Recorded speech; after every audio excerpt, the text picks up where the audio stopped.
초대교회가 든든히 세워져 가고 부흥하게 된 원인을 제가 지난주에 뭐라고 말씀드렸을까요? 그리하여라는 접속사 바로 앞에 나오는 내용인데 힌트를 드리자면 바나바, 여러분 기억하시죠? 그리고 사울도 등장하는 그런 구절이었습니다. 바로 온 교회의 원수와도 같았던 그 흉악한 사울을 끌어안고 받아주었던 초대교회 안에 일어났던 레디컬한 사랑이었습니다. 이게 교회의 참된 거룩이고 경건이다, 그 열매다라고 제가 말씀드렸습니다. 교회가 성령 안에서 든든히 세워져 갈 수 있는 성령의 능력이 바로 이것이었습니다. 여러분 생각해 보세요. 이런 류의 사랑은 우리 인간의 성정으로부터 나오기가 굉장히 어렵습니다. 그럼 어디서 나왔냐? 예수님이세요. 우리에겐 없는 사랑이거든요. 원수까지도 품어내고 녹여낼 수 있는 이 사랑은요, 예수님만이 하실 수 있는 그런 아가페의 사랑입니다. 근데 그 예수님이 우리네 마음속에 들어오셨다는 거예요. 그 증거가 나타난 거예요. 이 예수 생명을 가슴에 품고 있는 그리스도의 교회 안에 그 생명이 지금 강같이 흐르고 있는 것입니다. 에스겔서 47장 12절 함께 보시죠. 강 좌우가에는 각종 먹을 과실나무가 자라서 그 잎이 시들지 아니하며 열매가 끊이지 아니하고 달마다 새 열매를 맺으리니 그물이 성소를 통하여 나옴이라. 그 열매는 먹을 만하고 그 잎사귀는 약재료가 되리라. 이 놀라운 예언이 지금 교회 안에서 이루어지고 있는 거예요. 성전 문지방에서 흘러내린 물이 이내 강이 되어 흐릅니다. 그리고 생명수 강가에 뭐가 자라죠? 말씀해 보니까 각종 과실나무들이 자란다. 그리고 그 나무들의 열매가 끊이지 않고 달마다 새롭게 열린다. 이렇게 나옵니다. 여기 나오는 과실나무가 누굴까요? 시편 1편에서 말한 복 있는 사람들이에요. 복을 가슴에 품고 사는 사람들. 복이 누구시죠? 그리스도예요. 그래서 그리스도를 마음에 품은 교회를 말하고 있는 겁니다. 저와 여러분 말하는 거예요. 이 과실나무가 달마다 맺는 열매가 무엇들일까요? 성령의 열매들. 사랑과 기쁨과 화평과 오래 참음과 자비와 양성과 충성과 온유와 절제 같은 그리스도의 성품입니다. 그 중에서도 으뜸이 뭘까요? 아가페예요. 사랑. 초대교회가 지금 이 용서와 사랑의 열매를 맺고 있는 겁니다. 다시 말해 교회가 든든히 세워져 가고 있는 거예요. 본격적으로 오늘 본문에 들어가 볼게요. 이 본문은 두 가지 사건으로 구성되죠. 기적이 나옵니다. 이 두 사건 모두 베드로에 의해서 일어나죠. 첫 번째는 베드로가 8년 된 중풍병자를 일으키는 사건이에요. 두 번째는 뭐죠? 한술 더 떠서 죽은 여제자를 살려내는 그런 이야기입니다. 이게 바로 사도행전의 내용이 지금 바울로 넘어가기 직전에 베드로 사도의 후반부 사역이 시작되는 그런 장면이에요. 근데 이제 죽은 자를 살려내는 것이 이게 보통의 기적이 아니잖아요. 그런 점에서 오늘 베드로의 이 사역은 그의 사역의 정점이 된다라고 우리가 볼 수도 있을 것입니다. 중풍병자가 치유됐고요. 죽은 자가 살아나는 이적을 통해서 수많은 사람들이 주님께 돌아왔다. 표면적으로 보면 어떻게 느끼시죠? 야, 역시 베드로 사도 대단하고 그를 통해서 역사하시는 성령의 능력도 대단하다 정도로 우리가 이해할 수 있을 겁니다. 그렇지만 오늘 본문은요, 예수님께서 수제자 베드로가 행한 대단한 기적을 통해서 성공적으로 전도를 하셨다라는 그 정도의 단순한 내용은 아니에요. 만약 그러면 제가 이제 설교할 내용이 별로 없겠죠? 5분만 하면 됩니다. 우리 베드로 사도처럼 정말 성령의 권능을 받아서 예수님 이름 높이고 열심히 전도하자 끝 하고 이제 내려가면 돼요. 다들 그러길 바라고 계신 그런 것 같은데, 제 착각이 아닐 거라고 생각합니다. 착각일 거예요. 아니면 안 되지. 예. 착각이라고 믿고 본론으로 들어가 보도록 하겠습니다. 오늘은 좀 담백하게요. 본론 각 구절 읽으면서 제가 먼저 주애를 할 거예요. 그 다음에 다른 각도에서 우리가 이 본문을 바라보면서 하나님이 어떤 말씀을 우리에게 하시나 좀 살펴보도록 하겠습니다. 본문 32절, 33절 제가 먼저 읽을게요. 그때 베드로가 사방으로 두루 다니다가 루다에 사는 성도에게도 내려갔더니 거기에 에니아라 하는 사람을 만나매 그는 중풍병으로 침상 위에 누운 지 8해라. 베드로 사도가 유대와 사마리아 지역을 두루 다녔다. 그러다가 그 지역 밖에도 성도들이 있다는 소문을 들었던 것 같아요. 그래서 예루살렘을 떠나서 각 지역에 흩어져 있는 성도들을 만나러 갔습니다. 근데 여기 나오는 사방으로 두루 다니다가 하는 말씀은요, 베드로가 개인적으로 지방교회를 순례 갔다기보다는 복음이 지금 사방으로 두루 확장되고 있다는 것을 나타냅니다. 왜죠? 베드로의 마음속에 복음이 있었어요. 여러분, 복음이 뭡니까? 오늘 새가족 교육에서 할 텐데 좋은 소식이죠. 직역하면 좋은 소식이에요. 온 백성에게 미칠 큰 기쁨의 좋은 소식이 바로 복음입니다. 근데 무슨 소식이냐? 그게 뭐냐? 누가복음 2장 10절에서 11절 말씀 같이 보시죠. 같이 읽을게요. 시작. 천사가 이르되 무서워하지 말라. 보라, 내가 온 백성에게 미칠 큰 기쁨의 좋은 소식을 너희에게 전하노라. 오늘 다윗의 동네에 너희를 위하여 구주가 나셨으니 곧 그리스도 주시니라. 아멘. 큰 기쁨의 좋은 소식. 이 복음이 누구라고요? 곧 그리스도 주시니라. 아멘이십니까? 베드로의 가슴 속에 이 복음이 있었어요. 복음을 가슴에 품은 사람, 다시 말해 그리스도를 마음에 모신 사람이 두루 다니면 복음이 확장되는 것입니다. 여러분 안에도 복음이 있으신가요? 그리스도가 사심을 믿으세요? 그러면 여러분이 밟는 땅에, 여러분이 다니는 모든 곳에 복음이 확장되고 있는 것도 믿으십시오. 안 믿겨져도 그냥 아멘. 믿은 대로 될지어다. 네. 복음의 운반자 베드로였어요. 그 베드로가 루다에 있는 성도들을 지금 찾아간 겁니다. 갔더니 거기 에니아라 하는 사람을 만났는데 중풍병으로 8년째 침대에만 누워있는 그런 중입니다. 침상 위에 누운 지 8째라. 이 누운지라는 이 동사를 보면 시제가 완전 수동 분사. 예, 머리 아프시죠? 오랜만에 문법 얘기 들으니까. 설명을 드리자면 과거에 마비가 일어난 거예요. 그리고 침상에 누운 지 그 뒤로 쭉 지금까지 못 일어나고 누워있는 상태다, 이 말입니다. 이 애니아의 상태를 누가가 좀 이렇게 자세히 기록했죠.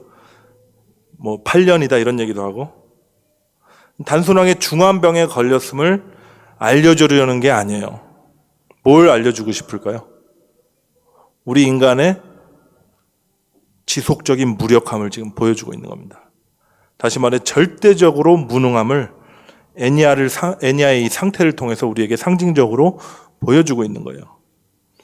본문 34절 말씀 제가 이어서 읽겠습니다. 베드로가 이르되 애니아야, 예수 그리스도께서 너를 낫게 하시니 일어나 내 자리를 정돈하라 한데 곧 일어나니. 얼핏 보시면 베드로가 고치는 것 같죠 지금? 근데 주어가 누구입니까?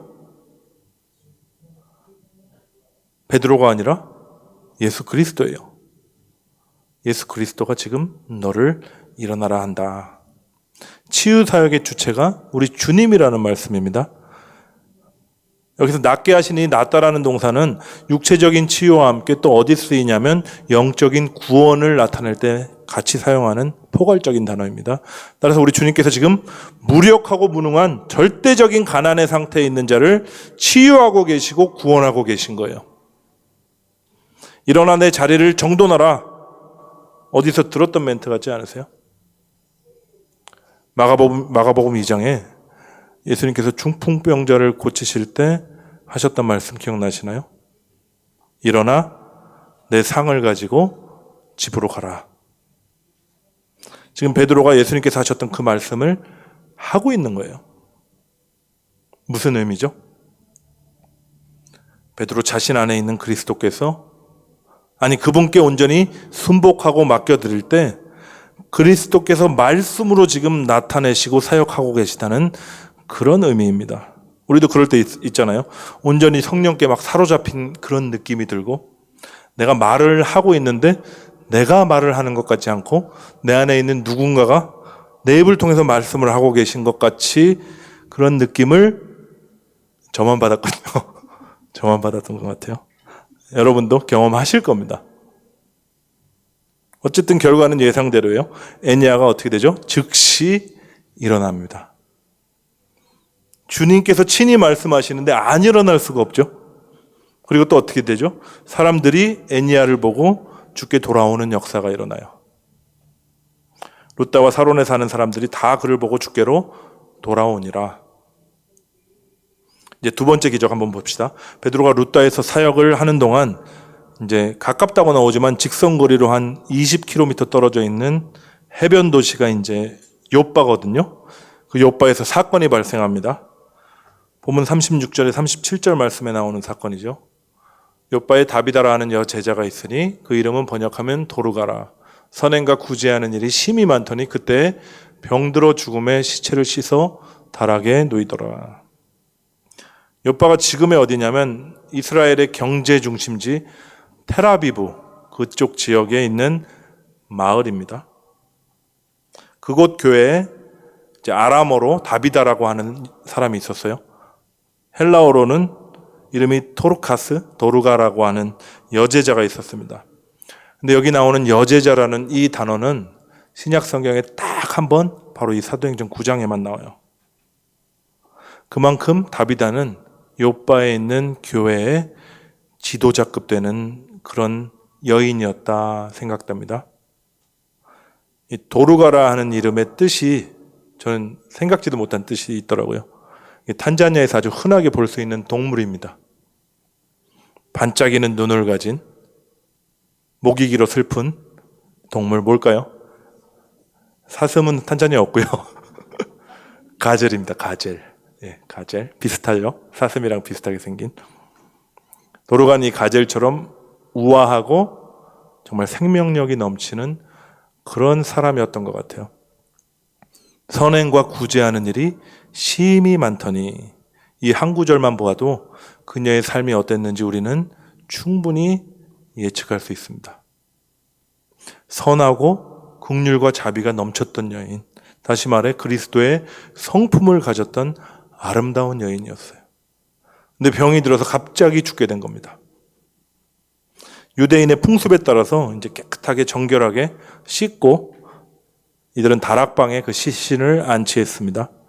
근데 유대 장례법이 사람이 죽으면 되게 서둘러요. 24시간 안에 장례 절차를 끝내버립니다. 근데 본문에 보니까 다락방에 도르가의 시신을 좀 눕혀둔 채 기다렸던 것 같아요. 아마도 부활 소망을 가지고 있지 않았나, 그리고 누군가를 기다리지 않았나 예측해 볼 수 있습니다. 어떻게 알 수 있냐?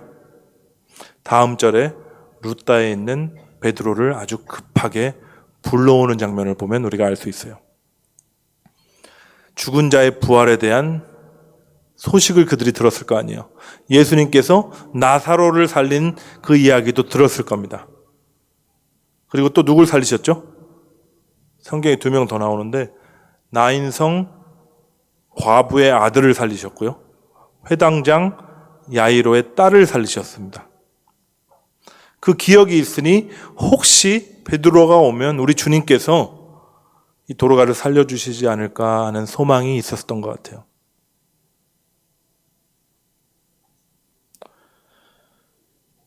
룻다가 욥바에서 가까운지라 제자들이 베드로가 거기 있음을 듣고 두 사람을 보내어 지체 말고 와달라고 간청하여. 여러분 이미 읽으셔서 아시겠지만 베드로가 욥바로 내려갑니다. 그리고 도르가를 살려요. 예수님 이후에 제자들에 의해서 죽은 자가 살아나는 기사가 2번 나오는데 그 중에 한 번이 바로 이 장면입니다. 엄청난 이적이에요. 중풍병자를 일으킨 이적과는 그 내용이 완전히 다르죠.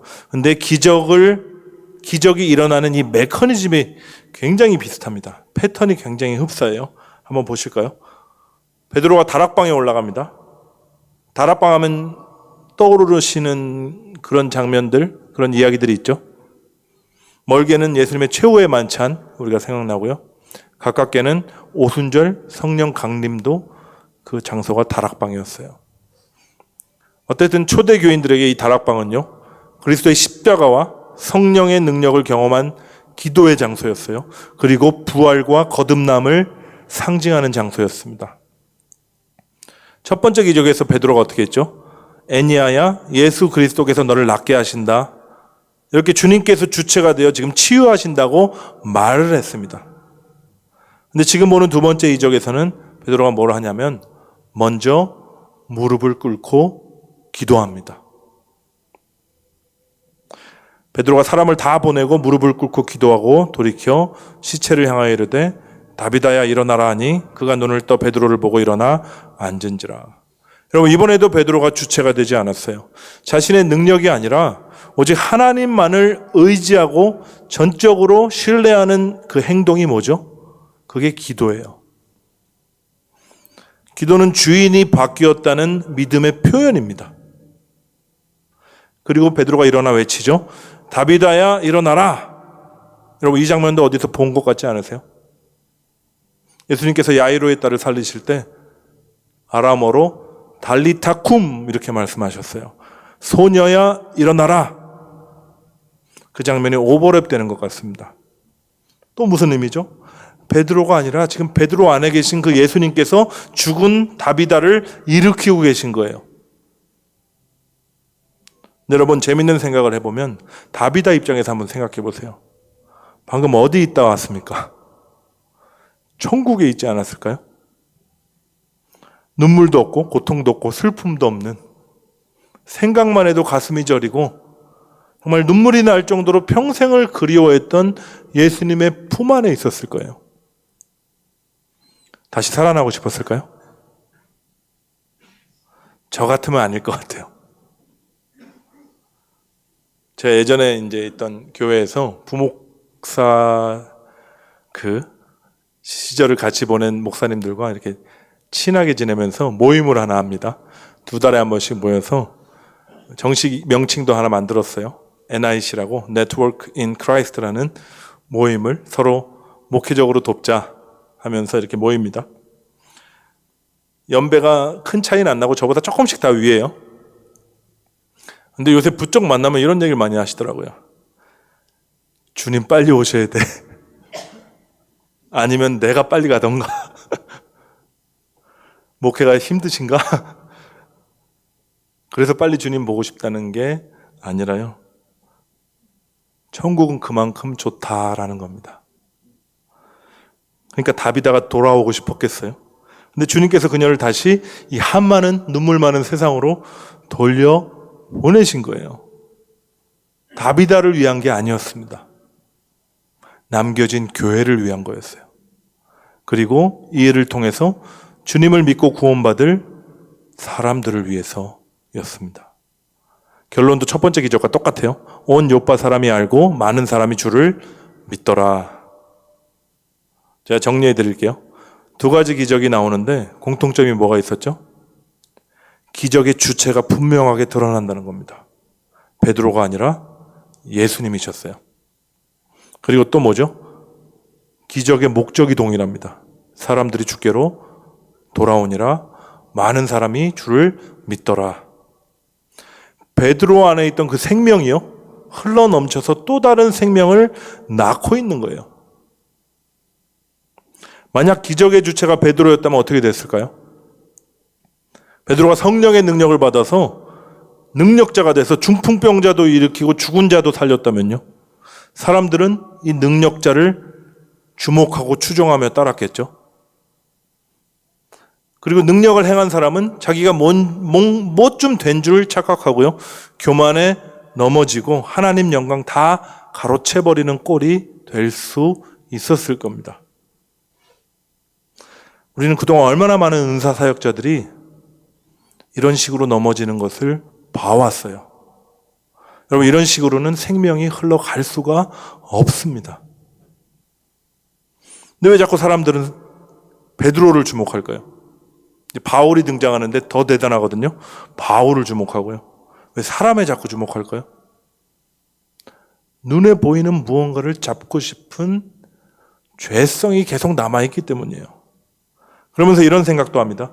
나도 어떻게 하면 베드로처럼, 바울처럼 주님의 능력을 받아서 종으로 쓰임받을 수 있을까? 여러분, 이런 생각까지는 안 해보셨던 것 같기도 한데 저는 해봤습니다. 탄자니아에 가서 할 수 있는 게 없으니 주님 능력 달라고, 크게 써달라고 이렇게 기도해봤어요. 근데 이게 아니라는 거예요. 철저히 주체는 예수 그리스도 한 분만 되셔야 합니다. 실제로 오늘 베드로 사역의 절정을 보여주는 이 본문에 내가라는 주어가 안 나와요. 철저히 예수님만이 주체가 되시고 주어가 되십니다. 그렇다면 베드로는 뭐냐 도대체? 그냥 주님께서 당신의 뜻을 이루는 도구에 불과하냐? 예를 들면 주님의 말씀을 입에 담아서 떠벌리는 확성기냐? 이 질문이 나올 수 있습니다. 표면적으로 보면요, 주님께서 베드로를 쓰셨고 그 결과 많은 사람들이 주님께 돌아왔어요. 교회의 능력은 그리스도의 임재임을 보여줬고요, 복음의 본질은 생명을 낳는 것임을 이 두 기적을 통해서 분명히 나타내셨습니다. 그렇지만 베드로의 입장에서 생각해 보자고요. 지금 주님께서 그를 도구로 사용하셔서 그를 통해 일하시는 것이 아니에요. 베드로 입장에서 보면 베드로 안에서 일하고 계신 겁니다. 중요한 말씀이니까 다시 할게요. 지금 주님께서 베드로를 사역의 도구로 사용하고 있는 것이 아니라 베드로를 사역하고 계시다는 거예요. 헷갈리시죠? 우리가 처음 주님 만나면 너무 좋잖아요. 흔히들 첫사랑이라고 부르죠. 얼마나 마음이 뜨거워집니까? 그러면 어떤 욕망이 생기죠? 내가 주님을 위해서 살고 싶다 하는 열망이 생깁니다. 그게 좀 과해지면 내 이 한 목숨을 바쳐서 주의 영광을 위해서 내가 뼈를 묻으리라, 이런 주님의 일에 헌신하고 싶어하는 소망이 생겨요. 그때 이렇게 기도합니다. 주님, 저를 써주십시오. 잘 보세요. 근데 주체가 아직도 나예요. 저 어려서부터 이런 말씀 많이 들은 것 같아요. 하나님께 쓰임받기 위해서는 준비가 잘 되어 있어야 된다. 하나님 준비된 자를 쓰신다. 그래서 말씀도 열심히 읽고 기도도 열심히 하고 경건의 연습에 너의 힘을 다해야 된다. 좋은 말인 것 같죠? 그렇지만 주체는 여전히 나예요. 내가 주님께 쓰임받을 만한 사람으로 준비돼서 하나님께 크게 쓰임받음으로 말미암아 나의 가치를 증명해보고 싶은 욕심은 여전합니다. 여러분, 잘 보시면 세상의 준비와 하나님의 준비는 철저하게 달라요. 세상 편에서는 어떤 사람을 준비된 사람이라고 그러죠? 실력 있는 사람을 준비된 사람이라고 그래요. 자기관리 능력이 있고 실천력 있고 리더십 있고 위기관리 능력까지 있으면 능력 있는 사람이다, 이렇게 준비된 사람이다, 이렇게 얘기합니다. 하나님 편에서는 뭐가 준비된 사람일까요? 철저하게 무능하고 약한 자, 깨어짐과 고통을 통해서 자신의 실존이 불능이라는 사실을 깨닫고 고백하는 자들을 준비됐다, 이렇게 얘기하세요. 오늘 주인공의 베드로를 예를 들면 예수님 3번 부인하고요, 저주까지 하면서 그는 철저히 부서졌습니다. 자신이 그럴 줄 정말 몰랐어요. 자신의 뜻은 죽기까지 주님 따라가서 같이 죽는 거였어요. 근데 연약해서 그렇게 할 수 없는 거예요. 자신의 모든 사역과 꿈이 다 좌절되고 주님이 부활하셨다는 소문이 들리는데 그분을 볼 면목이 없어서 도망치듯이 돌아간 자리가 디베랴 바닷가였습니다. 근데 그곳에서 그의 사역이 다시 시작됐어요. 네가 나를 사랑하느냐? 3번 물으신 그 질문 앞에 결코 자신이 예수님을 사랑할 자신이 더 이상 없어서 사랑은 그분이 하시는 거라는 것을 알기 때문에 주님만이 아십니다. 이렇게 고백했던, 여러분, 그 지점까지 내려가야 그곳에 주님이 오시는 겁니다. 내 모든 열심과 노력이 다 실패하고 좌절된 자리에 주님이 오실 수 있으시니까요. 디베라는 우리의 열심으로 주님께 달려가는 자리가 아니라요, 도망간 그곳까지 우리 주님 찾아오신 곳이에요. 나의 선함이 다 무너진 뒤에 선한 그분이 우리 안에 들어와서 선한 일을 시작하시는 그 지점이 바로 디베라입니다. 저와 여러분의 시작도 디베라였어요. 주님을 만나서 주님 사랑하게 됐죠. 어떻게든 주님을 위해서 살고 싶은 욕망, 거룩에 대한 열망이 생겼습니다. 근데 아직도 육신을 입고 있잖아요. 그래서 자꾸 죄에 넘어지는 거예요. 너무 연약하니까 유혹에 쓰러지는 겁니다. 또 상황과 환경이 나를 옥죄어 오면 자리에 주저앉아 버리는 거예요. 해도 안 되면 어떻게 되죠? 나의 무능함과 이 무력함을 자책하면서 자괴감도 느끼고 절망하게 됩니다. 근데 그 자리에서 주님께서 오셔서 말씀하시는 거예요. 이제 준비가 됐다. 제가 지금 이 얘기하는 게 아닙니다. 하나님께 쓰임받기 위해서 나는 제대로 깨져야 된다. 베드로도 그랬고 바울도 그랬고 요셉도 그랬고 모세도 그렇지 않냐. 완전히 깨지고 주님께 순복해서 이들처럼 크게 쓰임받자 하는, 지금 이 얘기하는 게 아닙니다. 내가 쓰임받고자 하는 이 열망이 지금 깨져야 된다는 거예요. 이 생각 자체가 깨져야 됩니다. 여러분, 나는 하나님께 쓸모있는 자가 아니에요. 번역이 좀 안 나오는데, 하나님께서는 전능하시지만 육신이 없으시기 때문에 우리가 주님의 손과 발이 돼서 일해야 된다. 저는 이런 얘기 들어왔었습니다. 말도 안 되는 얘기입니다. 하나님은 말씀으로 천지를 창조하신 분이에요. 우리가 그분을 위해서 일한다, 도움이 되기는커녕 방해가 됩니다. 근데 왜 우리를 하나님이 굳이 당신의 사역에 집어넣느냐? 하나님의 형상으로 빚으시려고 그러는 거예요. 그리고 그분의 기쁨이 나의 기쁨이 되게 하시려고 하는 겁니다. 아무것도 한 게 없는데, 방해만 됐는데 너는 참 잘했구나, 충성된 종이다 하고 칭찬해 주시려고 그러시는 거예요. 여러분, 하나님께서 저와 여러분 쓸모가 있어서 부르신 게 아닙니다. 어디 써먹으려고 부르신 게 아니에요. 하나님의 목적은 일이 아니라 사람입니다. 하나님이 주목하시는 것은 우리가 하나님을 위해서 순종하고 이뤄낸 그 사역이 아니라 나라는 존재 자체라는 말씀입니다. 내 안에 생명을 불어넣으신 분이 그분이시거든요. 그래서 그 생명과 내가 하나 되기를 원하시는 거예요. 생명과 하나 되어 그 생명을 누림으로 말미암아 오직 그리스도만 남을 때까지 우리 안에서 행하시는 분이 바로 하나님이십니다. 제가 선교지에서 깨지고 부서진 다음에 선교 보고 할 때마다 한참 동안 고백했던 그 말이 뭐였냐면, 내가 주어가 돼서 하나님을 위해서 사역을 하러 간 그 자리에 주님께서는 저를 사역하셨습니다 라는 그런 고백을 참 여러 번 했던 것 같아요. 멋있게 보이려고 했던 게 아니라 진짜 제 진심에서 우러나오는 고백이었습니다. 내가 주어가 되고 주님이 목적어가 되는 그 자리에서 주님이 주어가 되시고 내가 목적어가 되는 그 바른 자리로 우리 주님께서 돌려놓으셨기 때문입니다.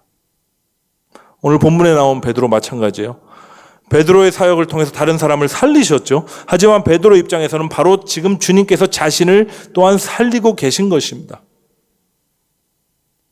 베드로의 자아가 산산이 부서지던 그 밤에도 주님은 그 일을 행하셨고요. 부끄러움 때문에 주님 볼 면목이 없어서 눈도 못 쳐다보면서 주님, 제가 주님 사랑하는 줄 주님만이 아십니다, 이런 고백을 하는 순간에도 주님은 일하고 계셨습니다. 마찬가지로 오늘 중풍병자를 일으키고 죽은 자를 살리는 그 이적을 경험하게 하시는 순간에도 주님은 동일한 일을 하고 계신 거예요. 무슨 일이죠? 베드로 안에서 역사하셔서 그를 믿음의 사람으로 계속 빚어내시고 있는 겁니다. 그가 철저히 주는 게 순복해서 주님 없으면 살 수 없는 자로 주님과 하나가 되게 하셔서 베드로 안에 오직 예수 그리스도만 남을 때까지 그 일을 하시겠다는 거예요. 동일하신 주님이 저와 여러분을 향해서도 이 열심 가지고 계십니다. 지금 우리가 겪는 일이 하찮아 보일 수 있죠. 부족해 보이고 아무것도 아닌 것 같이 느껴져도 이 일들을 통해서 여러분을 빚으시고 지금 단련하고 계심을 믿으십시오. 꼭 베드로처럼 죽은 자를 살려야 하나님이 역사하시는 게 아니에요. 나의 소소한 일상 속에서요, 경험하는 그 별 볼 일 없는 일들, 그 일들 속에서 우리 주님 일하십니다. 많은 갈등들, 아무리 잘해줘도 변하지 않는 그 사람을 인내하면서 참아내는 일 속에서도 마음을 주고 서로 같이 하다가 누군가 떠나버리고 또 아이들은 속썩이고 벌려놓은 사업은 잘 안 되고 뭐 그런 고통과 갈등, 고난과 어려움 속에서도요, 우리 주님의 손길이 지금 나를 빚어내고 있으심을 여러분 믿으시기를 축원합니다.